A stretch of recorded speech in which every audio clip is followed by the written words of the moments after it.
Oke, assalamualaikum warahmatullahi wabarakatuh. Sebelumnya perkenalkan, nama saya Galang Masya Putra atau yang akrab dipanggil dengan Galang. Saya berasal dari program studi pendidikan teknologi informasi. Oke, pada kesempatan kali ini saya akan membuat video penjelasan terkait dengan UTS atau UTP, yaitu ujian tengah praktikum dari kelas algoritma struktur data kelas B. Nah, pada kesempatan kali ini saya diberikan 3 soal. Yang pertama yaitu ada kasur rusak, yang kedua itu ada acak kata, lalu yang terakhir yaitu adalah cita-citaku jadi masinis KAI. Nah, untuk yang pertama ini saya akan menjelaskan hasil program saya terkait dengan kasur rusak ini. Oke, mungkin langsung aja kita mulai. Nah, untuk UTP kemarin itu ada di beberapa soal itu kita udah memiliki contohnya seperti metode, yang dimana metode itu tidak boleh diubah, jadi kita hanya membuat berapa kode aja yang kosong gitu untuk menyelesaikan case tersebut. Nah, oke, mungkin kita langsung mulai aja. Di sini ada codingan kasur rusak, yang dimana yang pertama di sini pastinya kita mengimportkan library yang dimana nantinya diperlukan untuk kode yang ingin kita buat. Lalu di sini ada public class kasur rusak, yang dimana public class kasur rusak sendiri ini nantinya dia ini mendeklarasikan kelas utama dengan nama ini kasur rusak. Nah, lalu di sini ada metode nih, metode public static table and is palindrome. Nah, dimana di sini metode generic is palindrome ini merupakan metode yang menerima argumen bertipe generik T dan mengembalikan nilai boolean. Nah, metode ini juga bertujuan untuk memeriksa apakah data yang diberikan merupakan palindrome atau tidak. Tuh. Nah, di bagian sini. Nah, lalu di sini ada string masukan data. String masukan sama dengan data .toString.replace. Terus di sini ada petik 2, lalu to lower case, yang mana di sini data generik, di sini data toString ini nantinya dikonversi menjadi string, lalu dihapus spasi jika ada dan diubah menjadi huruf kecil. Hal ini nantinya dilakukan untuk menyederhanakan data sebelum memeriksanya sebagai palindrome. Nah, lalu di sini ada integer kiri sama dengan 0, lalu integer kanan sama dengan masukkan .length kurung buka kurung tutup min 1. Dan dimana di sini ini merupakan bagian inisialisasi pointer. Nah, dua pointer ini kiri dan kanan nantinya diinisialisasi untuk memeriksa karakter dari kedua ujung string. Nah, lalu di sini ada looping, yang dimana di sini merupakan looping dari looping untuk melakukan pengajakan palindrome, yang dimana looping ini dilakukan selama kiri kurang dari kanan. Nah, di sini pada setiap iterasi karakter di posisi kiri dibandingkan nantinya dengan karakter di posisi kanan. Nah, jika ada perbedaan, maka metode mengembalikan false, menandakan bahwa data bukan palindrome di sini. Nah, jika tidak ada perbedaan ditemukan hingga looping selesai, metode nantinya akan membalikkan nilai true, menandakan bahwa data adalah palindrome. Nah, untuk di sini metode yang udah default, yang udah ada, pertama di sini ya kita di sini mendeklarasikan dulu fungsi utama metode di sini, nantinya program akan masuk di sini. Nah, lalu di sini untuk membaca input sendiri nantinya program menggunakan objek scanner. Nah, untuk membaca beberapa tipe data dari input pengguna yaitu string di sini merupakan str, lalu integer menggunakan number, dan double menggunakan dbl. Nah, nantinya di sini ada sort dari beberapa tipe data tadi seperti string, integer, dan double. Nah, nantinya di sini ketika kita menggunakan metode isPalindrome, maka program nantinya akan mencetak pemanggilan metode isPalindrome untuk setiap tipe data yang telah dibaca. Nah, dengan pesan yang sesuai untuk setiap jenis data, hasilnya menunjukkan apakah data tersebut adalah palindrome atau bukan. Nah, nanti di sini muncul cetakan akhir atau output dari kode ini. Nah, oke, mungkin kita langsung saja coba kodenya.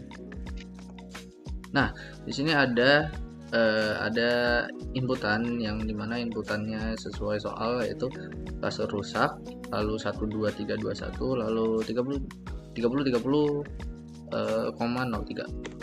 Nah, nantinya muncul output seperti is klasur rusak, palindrom itu sama dengan true, lalu is 12321 palindrom itu juga sama dengan true, lalu di sini ada is 30,03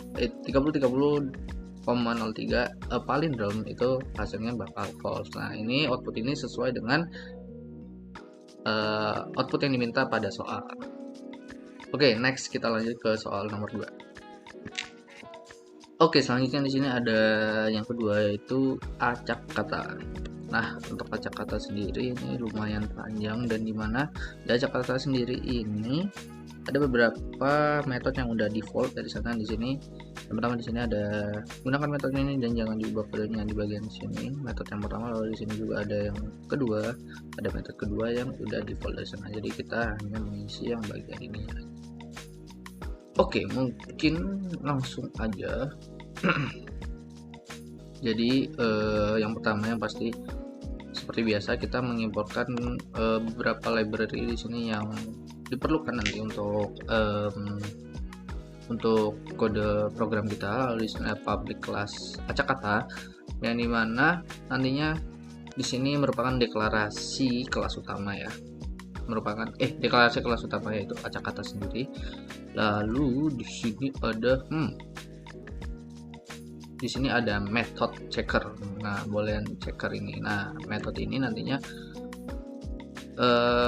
berfungsi untuk menerima dua string, yaitu word1 dan word2, dan mengembalikannya sebagai nilai boolean. Nah, tujuannya ini untuk memeriksa apakah dua string tersebut merupakan anagram satu sama lain. Nah, lalu di sini ada word1 sama dengan word1.replace all petik 2 di dalam kurungnya itu lowercase, dan begitu juga word2, yang dimana di sini nantinya berfungsi untuk pembersihan dan pengonversian string. Nah, string word1 dan word2 itu nantinya akan dibersihkan dari spasi dan diubah menjadi huruf kecil. Nah, ini juga membantu memastikan perbandingan yang benar tanpa memperhatikan spasi atau perbandingan sebuah huruf besar atau kecil. Nah, selanjutnya di sini ada stack karakter, stack 1 sama dengan new stack, itu juga yang kedua, yang dimana di sini nantinya dua objek stack, yaitu stack 1 dan stack 2 digunakan untuk menyimpan karakter-karakter dari kedua string tersebut. Nah, lalu di sini ada looping, yang dimana looping yang pertama ini berfungsi untuk mengisi stack dengan karakter dari string. Nah, looping ini nantinya digunakan untuk mengisi stack 1 dengan karakter-karakter dari word1. Nah, di sini juga sama, looping yang kedua berfungsi untuk mengisi stack, yaitu stack kedua dengan karakter-karakter dari word kedua. Nah, lalu di sini ada pengurutan stack, di sini source stack 1 dan source stack 2, yang dimana metode source stack ini nantinya digunakan untuk mengurutkan karakter-karakter dalam kedua stack. Nah, stack akan diurutkan secara menaik. Nah, lalu di sini ada return, yang dimana return di sini berfungsi untuk perbandingan. Jadi hasil perbandingan antara dua stack 1 dan stack 2 akan menjadi nilai kembalian metode checker. Nah, jika stack tersebut sama, maka kedua string adalah anagram satu sama lain. Oke, lalu kita masuk ke metode selanjutnya. Di sini metode yang pertama, seperti biasa, di sini ada metode sort stack.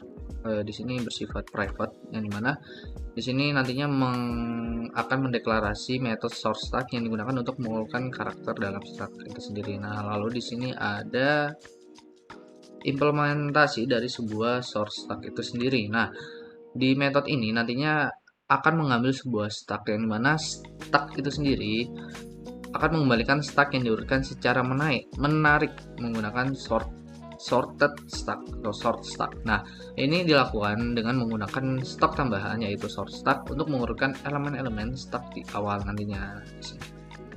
Nah, oke, selanjutnya di sini ada metode yang kedua, metode main, yang dimana yang pertama ya disinilah metode main seperti biasa, metode yang fungsi utama dari program ini dimulai di sini. Lalu di sini ada scanner.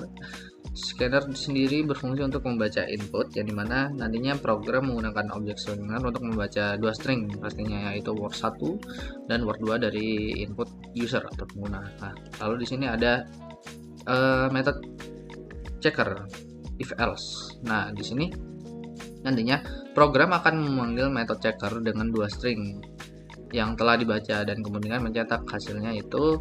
Kalau misalkan benar dia bakal true, kalau misalkan dia salah maka hasilnya bakal false gitu.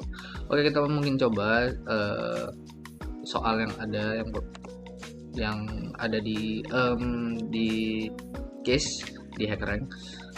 Untuk soal yang pertama itu di sini kita disuruh menginputkan wasiat dan wisata.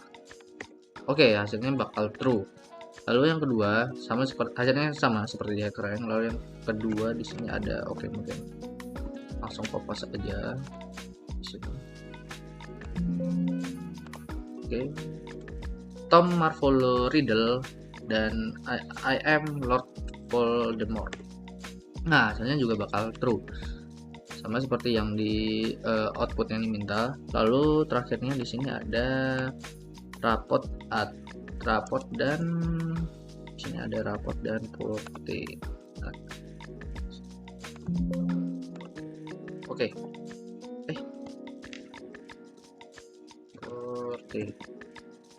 Nah, hasilnya bakal false. Nah, jadi dari semua inputan yang saya masukkan ini sesuai dengan studi kasus atau inputan yang diminta dari soal di HackerRank. Nah, oke, untuk soal pertama dan kedua udah selesai. Selanjutnya kita masuk soal terakhir, yaitu di sini ada masinis KAI. Oke, langsung aja masuk ke soal berikutnya. Oke, selanjutnya di soal terakhir yaitu cita-citaku yaitu masinis KAI. Oke, langsung aja kita masuk. Yang pertama di sini yang pasti kita mengimport library yang nantinya digunakan untuk program kita, library yang dibutuhkan. Lalu di sini ada deklarasi kelas utama yaitu dengan nama masinis KAI. Di sini nantinya semua program akan masuk di dalam kelas ini. Terus selanjutnya di sini ada method main, yang dimana method main sendiri merupakan fungsi dari masuknya sebuah program nantinya. Nah, lalu di sini di bagian line 13 sampai 17 di sini berfungsi untuk membaca input dan inisialisasi variabel, yang dimana nantinya program akan menggunakan objek scanner untuk membaca input dari pengguna. Nah, dua objek scanner nantinya digunakan untuk membaca input yaitu scanner dan in. Nah, ini scanner dan in. Nah, nantinya variabel jumlah sendiri ini nantinya digunakan untuk menyimpan jumlah gerbong yang akan diinputkan atau dimasukkan. Oke. Lalu di sini ada looping. Nah, di mana looping sendiri di sini berfungsi untuk melooping gerbong, memproses gerbongnya, di mana nantinya program akan melakukan looping sebanyak jumlah kali membaca satu gerbong pada setiap iterasi dan menyimpannya di dalam string gerbong. Nah, di sini saya menggunakan switch case. Nah, adapun yang pertama di sini kita mulai dari yang ini, case yang lokomotif sama restorasi. Nah, nantinya pengguna nantinya diarahkan untuk menggunakan switch case. Nah, program nantinya menggunakan struktur switch case untuk memeriksa jenis gerbong. Jika jenis gerbong adalah lokomotif, nantinya itu akan ditambahkan di depan rangkaian. Nah, lalu di sini ada integer index lokomotif dan lain sebagainya sampai bagian break di sini. Nah, nantinya jika jenis gerbong itu merupakan restorasi, nantinya program akan mencari indeks lokomotif di dalam rangkaian. Nah, jika ditemukan, gerbong restorasi akan dimasukkan setelah lokomotif. Jadi restorasi baru lokomotif. Nah, jika tidak ada lokomotif, gerbong restorasi akan ditambahkan di akhir rangkaian. Nah, lalu di sini ada case bagasi, yang dimana di sini case bagasi di case bagasi sendiri nantinya di sini merupakan lanjutan dari penggunaan switch case itu sendiri. Nah, nantinya jika jenis gerbong adalah bagasi, Nah, gerbong tersebut akan ditambahkan di akhir rangkaian. Nah, bagian defaultnya di sini, bagian defaultnya ini menangani jenis gerbong selain lokomotif, restorasi maupun bagasi. Nah, nantinya program akan mencari indeks bagasi di dalam rangkaian. Nah, jika ditemukan, gerbong akan dimasukkan sebelum bagasi yang pertama ditemukan. Nah, jika tidak ada bagasi, gerbong akan ditambahkan di akhir rangkaian. Nah, ya, jadi jika gerbong tidak ditemukan maka dimasukkan ke akhir rangkaian di sini rangkaian ke atas. Oke. Nah, lalu di sini ada sistem outprint line yang dimana di sini berfungsi untuk mencetak hasil dari isi rangkaian itu sendiri yang sekarang berisi urutan gerbong yang telah diatur sesuai urutan yang telah ditentukan. Nah, adapun inputan yang diminta di sini. Sebentar. Nah, untuk inputannya sendiri di sini, oke. Sorry. Nah, pertama ada 4, lalu di bawahnya ada bagasi, lokomotif, restorasi, dan lokomotif. Nah, nantinya program akan mengurutkan yang pertama itu jadi yang lokomotif di bagian kedua sama keempat bakal pindah ke bagian awal. Jadi pertama dan kedua. Nah, lalu yang bagian restorasi itu akan berpindah di belakangnya lokomotif, lalu lalu bagian bagasi sendiri akan bergeser ke bagian akhir dari gerbong tersebut. Jadi urutannya yaitu lokomotif, restorasi, dan bagasi.